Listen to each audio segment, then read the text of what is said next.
Start sir.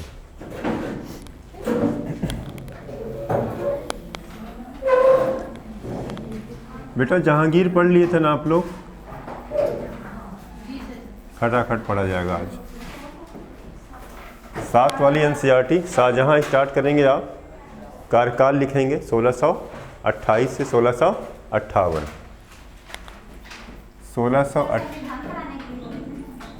1628 से 1658, 1628 से 1658 तक कार्यकाल किसका है बेटा? ये शासनकाल किसका है? ये शाहजहां का है। लिखेंगे बेटा 1632 में 1632 में शाहजहां के समय 1632 में अहमदनगर की विजय हुई।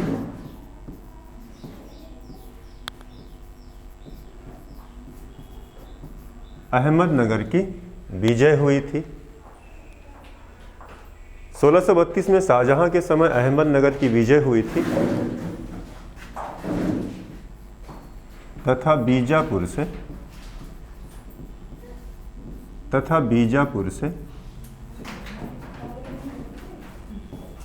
संधि हुई थी। तथा बीजापुर से संधि हुई थी। 1632 में अहमदनगर की विजय हुई थी तथा बीजापुर की संधि हुई थी। ठीक है बेटा, पैराग्राफ चेंज करके लिखेंगे 1643 में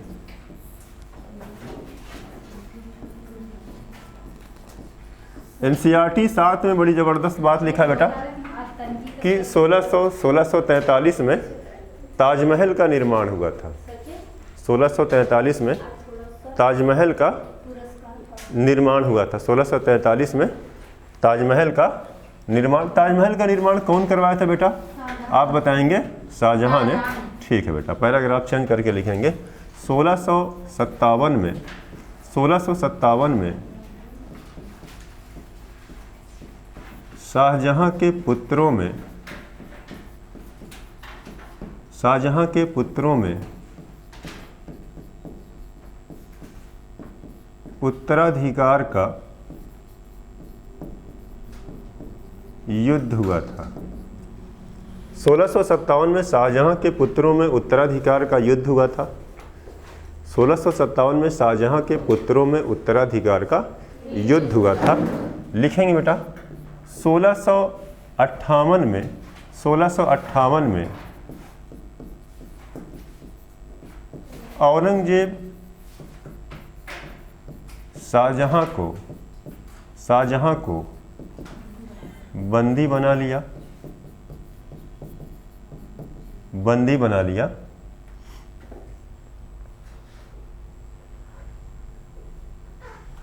1666 में शाहजहां की मृत्यु हुई।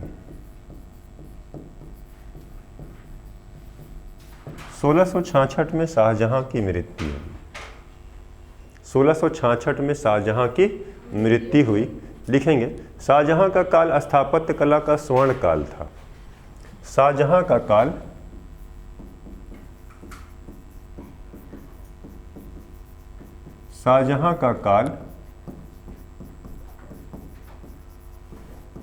स्थापत्य कला का स्वर्ण काल था। किसका काल स्थापत्य कला का स्वर्ण काल था? शाहजहां का। किसका काल चित्रकला का स्वर्ण काल था? जहांगीर का। किसका काल हिंदी साहित्य का स्वर्ण काल था? अकबर का। ठीक है, शाहजहां का काल स्थापत्य कला का स्वर्ण काल था, है ना? याद रखेंगे। पैराग्राफ चेंज करके लिखेंगे आप शाहजहां। लिखेंगे बेटा शाहजहां सजदा प्रथा को समाप्त कर दिया था। सजदा प्रथा को समाप्त कर दिया था। मुगल बादशाह जो सजदा प्रथा को समाप्त कर दिया, 2009 के यूपीएससी यानी आईएएस वाली परीक्षा में सवाल आया बेटा। मुगल बादशाह वो कौन था जिसने सजदा प्रथा को समाप्त किया था? पहले जब दरबार में बादशाह आते थे तो दरबारी लोग सजदा करते थे, घुटनों पर बैठ करके अपना सर झुकाते थे बादशाह के सामने। तो शाहजहां ने इस वाले को समाप्त कर दिया। सजदा प्रथा शुरू किया कौन किया था? बलबन किया था। पैबोस और सजदा बलबन स्टार्ट किया था। और सजदा प्रथा कौन ख़त्म कर दिया बेटा? शाहजहां ने। लिखेंगे चहार तस्लीम प्रणाली प्रारंभ किया था। सजदा की जगह पर लाया बेटा एक अभिवादन की प्रणाली है, चहार तस्लीम प्रणाली प्रारंभ किया था। कौन था बेटा जो चहार तस्लीम प्रणाली प्रारंभ किया था? तो आप बताएंगे शाहजहां। सजदा प्रथा की जगह पर क्या लाया था? चहार तस्लीम प्रणाली। चहार तस्लीम प्रणाली प्रारंभ किया था। कौन था? शाहजहां था। एनसीईआरटी 7 में बेटा इतनी बात लिखी गई है शाहजहां के बारे में। यही काम बेटा शाहजहां का समाप्त कर देंगे हम लोग, है ना। और आ जाएंगे पैराग्राफ चेंज करके हेडिंग डालेंगे बेटा औरंगजेब। औरंगजेब का शासनकाल बाबू 1658 से 1707 तक।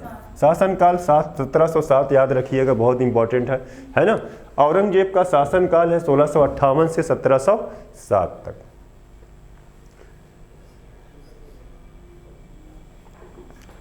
हो गया ना बेटा। लिखेंगे आप 1663 में अभियान पढ़ रहे थे आप मुगलों के। 1663 में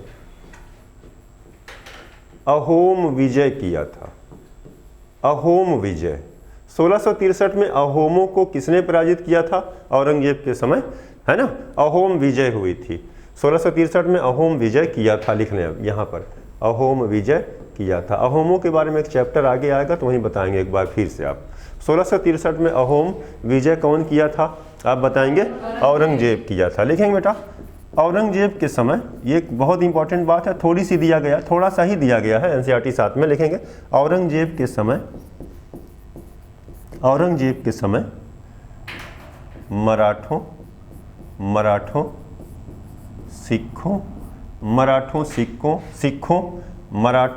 सिखों सतनामियों तथा अहोमों ने मराठों, सिखों, सतनामियों तथा अहोमों ने, साथ ही साथ लिख लेंगे बेटा, साथ ही साथ जाटों ने भी विद्रोह किया था। जाटों ने भी क्या किया था? विद्रोह किया था, है ना। बस इतना दिया बेटा, बहुत कुछ जानने के लिए है यहाँ पर, लेकिन 7 वाली किताब में इतना देके खत्म कर दिया कि औरंगजेब का शासनकाल 1658 से 1707 तक था, ठीक है ना। 1663 में अहोम विजय हुई थी औरंगजेब के समय। आपसे ना वर्ष लिखेगा पेपर में बेटा, 1663 में अहोमों की विजय हुई थी। उस समय मुगल बादशाह कौन था? तो आपको अगर ये कार्यकाल भी याद है 1658 से 1707 तो ऑलरेडी हो जाएगा, है ना। 58-1707 के बीच में सब घटनाएं होंगी, औरंगजेब के समय होंगी, है ना। अच्छा, औरंगजेब के समय ही देखें बेटा, मराठों ने, सिखों ने, सतनामियों ने, अहोमों ने, जाटों ने क्या किया था? विद्रोह किया था। अब खूब इंपॉर्टेंट है, लिखेंगे बेटा औरंगजेब का पुत्र, औरंगजेब के एक पुत्र के बारे में बताया जा रहा है 7 वाली एनसीईआरटी में। औरंगजेब का पुत्र अकबर। देखिए बेटा, ये अकबर महान बादशाह तो आप पढ़ लिए हैं। औरंगजेब का एक पुत्र था, उसका भी नाम अकबर ही रखा गया था ना। औरंगजेब का पुत्र अकबर, औरंगजेब का पुत्र अकबर लिखेंगे अपने पिता के विरुद्ध विद्रोह किया। अपने पिता के विरुद्ध विद्रोह किया। औरंगजेब का पुत्र अकबर जो था ना, वो अपने पिता के विरुद्ध विद्रोह किया, जिसका पीछा करते हुए, बेटा लिखना बस अंतिम चीज है, जिसका पीछा करते हुए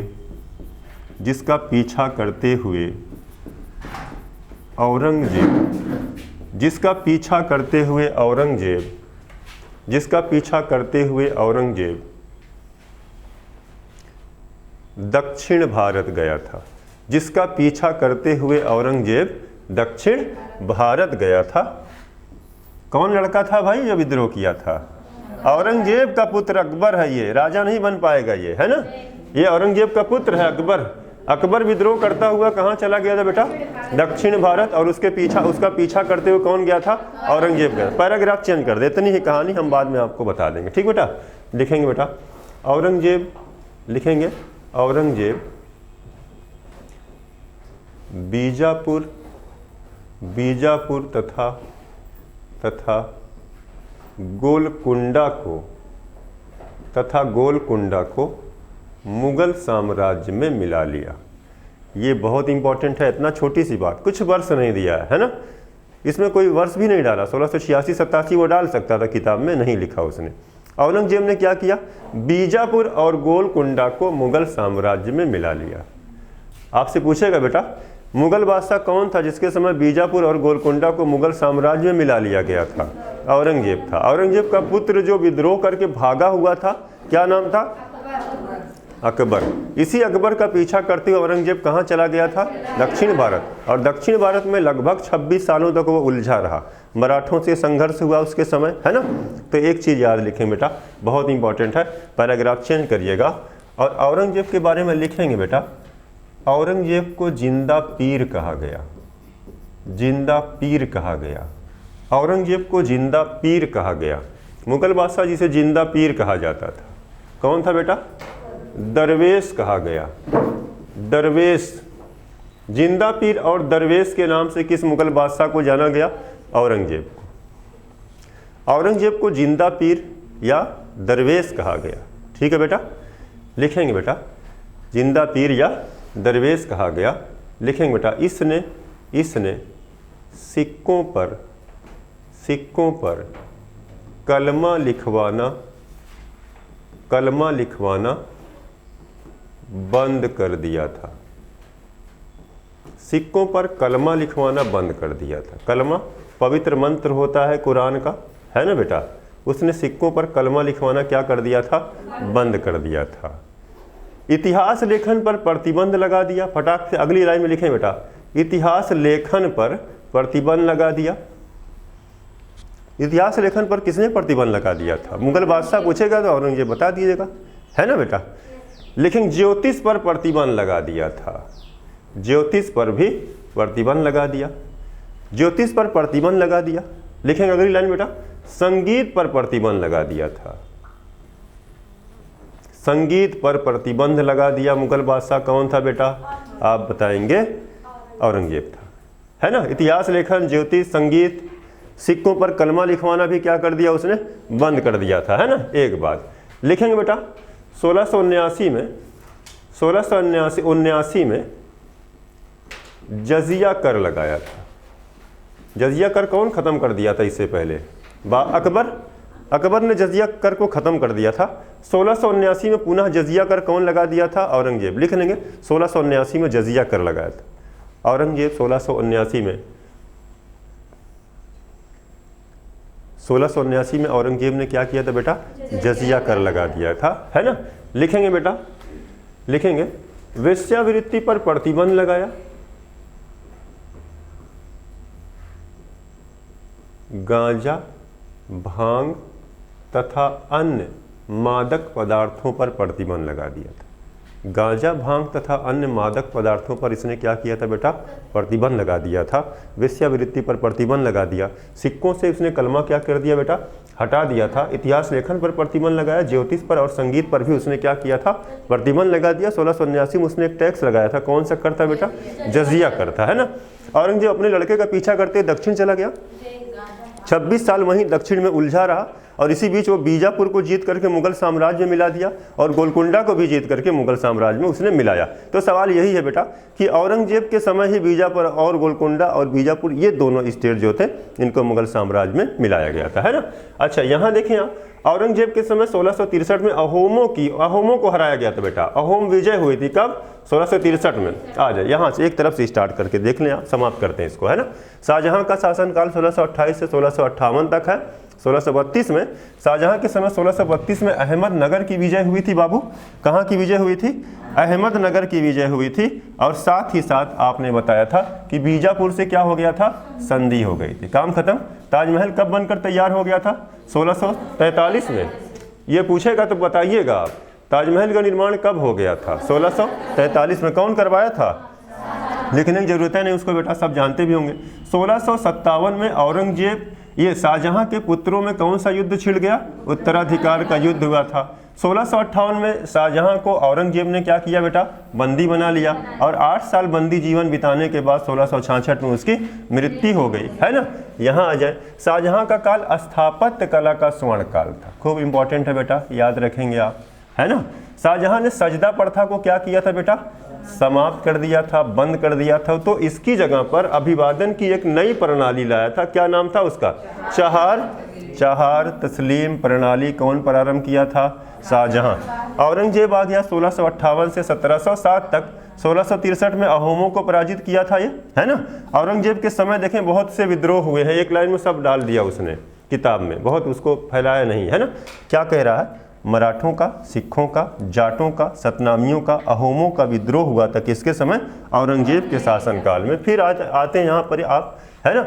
औरंगजेब के समय ही उसका पुत्र जो था अकबर विद्रोह किया, दक्षिण भारत की ओर भाग जाता है वो, और कहा जाता है नहीं बल्कि वास्तविकता है कि संभाजी ने क्या किया था, उस लड़के को जो भाग रहा था उसे उन्होंने शरण दे दिया था। इसी बात पर मुगल और मराठों का संबंध एक बार फिर से क्या हो गया, खराब हो गया था, है ना। तो एक चीज़ जानिएगा आप, यहाँ देखेंगे आपने बताया बेटा कि औरंगजेब के ही समय बीजापुर और गोलकुंडा को जीत करके मुगल साम्राज्य में मिला लिया गया। औरंगजेब सिक्कों पर कलमा लिखवाना बंद कर दिया, याद रखिएगा। इतिहास लिखने पर प्रतिबंध लगा दिया, ज्योतिष पर और संगीत पर प्रतिबंध लगाया। वेश्यावृत्ति पर प्रतिबंध है, गांजा और भांग और मादक पदार्थों की खेती बाड़ी पर भी प्रतिबंध लगा दिया गया था। किसके शासनकाल में, औरंगजेब के शासनकाल में, है ना। इतनी बातें दी गई हैं। मुगलों के जो अभियान थे ना, जो चैप्टर आप स्टार्ट किए थे मुगलों के सैन्य अभियान, तो इतनी बातें आपको उन सैन्य अभियानों से बेटा याद करना होगा। चलें पूछे, आप बताइएगा आप, ताजमहल का निर्माण कौन करवाया था, शाहजहां। स्थापत्य कला का स्वर्ण काल किसका काल था, शाहजहां। सजदा प्रथा कौन समाप्त किया था, शाहजहां। चहार तस्लीम प्रणाली कौन लाया था, शाहजहां। बीजापुर की विजय हुई और अहमदनगर से संधि हो गई थी बेटा। अहमदनगर की विजय हुई और बीजापुर की संधि हुई 1632 में, तब मुगल बादशाह कौन था, शाहजहां था, है ना। तो इतना याद रखेंगे। अच्छा एक चीज़ है नहीं यहाँ पर, बता दें आपको, सुन लीजिएगा। कविंद्राचार्य सरस्वती के आग्रह पर, कविंद्राचार्य सरस्वती बहुत बड़े विद्वान थे उस समय के, इनके आग्रह पर शाहजहां ने क्या किया था, बनारस और इलाहाबाद से तीर्थ यात्रा कर को समाप्त कर दिया था। शाहजहां का समय स्थापत्य कला का स्वर्ण काल था। दिल्ली का लाल किला नहीं दिया है, फिर भी जाने आप, दिल्ली का लाल किला, दिल्ली की जामा मस्जिद, आगरा की मोती मस्जिद, आगरा में ताजमहल, ये सबका निर्माण किसके समय हुआ था, शाहजहां के समय, है ना। शाहजहां को बंदी बना लिया उसका पुत्र, जो जिसका नाम क्या था बेटा, औरंगजेब। शाहजहां को बंदी बनाकर रखा गया कितने वर्षों तक, 8 साल तक, और उसकी मृत्यु होती है आगरा में। और शाहजहां का मकबरा कहाँ है, यही जो ताजमहल नहीं है, ताजमहल है ना, उसी में उसको दफना दिया गया, वही उसका मकबरा है। उसकी पत्नी का और उसका मकबरा वही है, दोनों लोगों का, ठीक बेटा। याद, औरंगजेब आ गया बेटा। औरंगजेब का शासनकाल है 1658 से 1707 तक, है ना। और औरंगजेब के समय 1663 में अहोम विजय हुई थी, इतना याद रखिएगा आप। औरंगजेब के समय बहुत सारे विद्रोह होने लगे। औरंगजेब का एक लड़का भाग गया था दक्षिण भारत, नाम क्या था, अकबर का पीछा करते हुए चला गया, वो मराठों से संघर्ष स्टार्ट हो गया, है ना। और वहीं बीजापुर और गोलकुंडा को जीत करके मुगल साम्राज्य मिला लिया, है ना। औरंगजेब धार्मिक रूप से बहुत कट्टर आदमी था, है ना। उसने क्या किया, जजिया कर लगा दिया, जजिया कर 1679 में उसने लगाया। इतिहास लिखने पर प्रतिबंध लगा दिया, ज्योतिष पर, संगीत पर, है ना, सारी चीज़ों पर, कलमा लिखवाने पर, सिक्कों पर, ये सब चीज़ों पर उसने क्या किया था, प्रतिबंध लगा दिया था, ठीक बेटा। तो ये हमारा एक तो काम खत्म हो गया। आज देखेंगे, यहाँ से स्टार्ट करते हैं। एक हेडिंग लिखेंगे बेटा, अकबरनामा, ठीक है ना। अब ये खूब इम्पोर्टेंट है, परीक्षाओं में खूब पूछा जाता है बेटा, तो ये जानिएगा आप।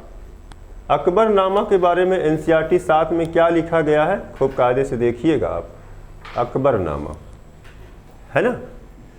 अकबरनामा क्या है, अकबरनामा एक पुस्तक है ना।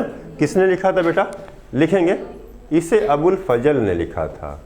अकबरनामा किसने लिखा था बेटा, इसे अबुल फजल ने लिखा था। अभी हम एक और बात बताते हैं आपको, थोड़ा अलग तरीके की, तो और भी अच्छा आपको एक कॉन्सेप्ट तैयार करवाएंगे, है ना।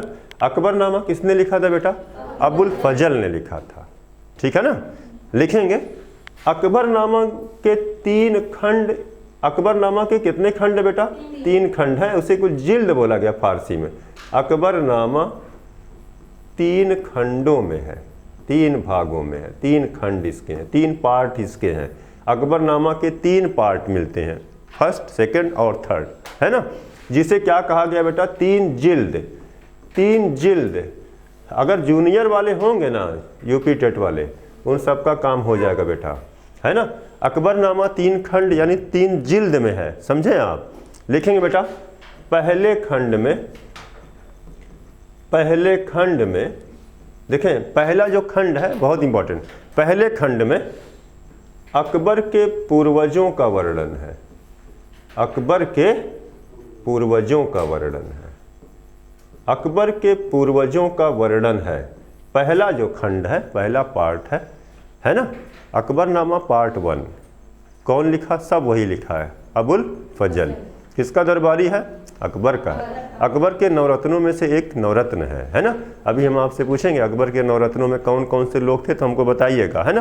तो हम वहीं पर लिख देंगे, लास्ट में लेकर गया है किताब में, तो लास्ट में लिखवाएंगे। अकबरनामा किसने लिखा? अबुल फजल ने, है ना।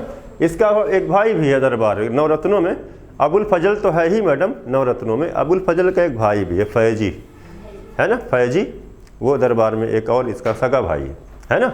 और देखें उसी में अब्दुल रहीम खान खाना, रहीम दास, है ना, वो भी उसी में। 3 नाम तो अभी आप जान गए, अभी हम आप सब लिखवाएंगे। अकबरनामा 3 खंडों में है यानी 3 जिल्दों में है बेटा, ठीक है ना। पहले खंड में क्या वर्णन है? अकबर के पूर्वजों का वर्णन है। दूसरे खंड में, ये याद रखिएगा बेटा, दूसरे खंड में अकबर के समय की, दूसरे खंड में अकबर के समय की घटनाओं का वर्णन है, अकबर के समय की घटनाओं का वर्णन है। दूसरे खंड में अकबर के समय की घटनाओं का वर्णन है। अकबरनामा के दूसरे खंड में बेटा अकबर के समय की घटनाओं का वर्णन है, ठीक बेटा। पहले खंड में क्या है? पूर्वजों का वर्णन, और दूसरे में अकबर के समय के घटनाओं का वर्णन है। बेटा लिखेंगे तीसरा खंड, ये हेडिंग डाल दीजिएगा, है ना। तीसरा खंड मोस्ट इम्पॉर्टेंट है, मतलब बहुत इम्पॉर्टेंट है। तीसरा खंड लिखेंगे बेटा, इसे ही आईने अकबरी कहा जाता है। समझ में आई बात? इसे ही आईने अकबरी कहा जाता है। कभी कभी ना पूछेगा आईने अकबरी किसने लिखा था। आईने अकबरी तो एक छोटा सा पार्ट है, मेन किताब का नाम क्या है मैडम? अकबरनामा